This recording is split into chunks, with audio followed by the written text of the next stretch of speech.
All right, so maybe you're like me, you're a small business, you've got 5 to maybe 15 emails, and you turn somehow mobile management or device ownership on, and it just doesn't make sense. Your employees own their own phones.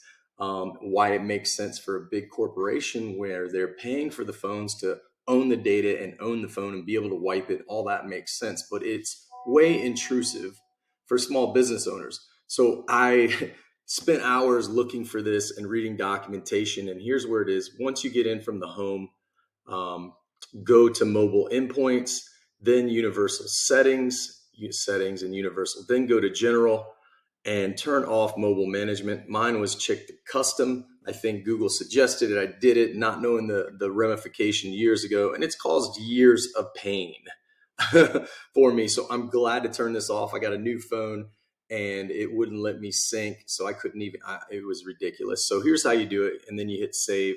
I'm also going to put the, yeah, yeah, exactly.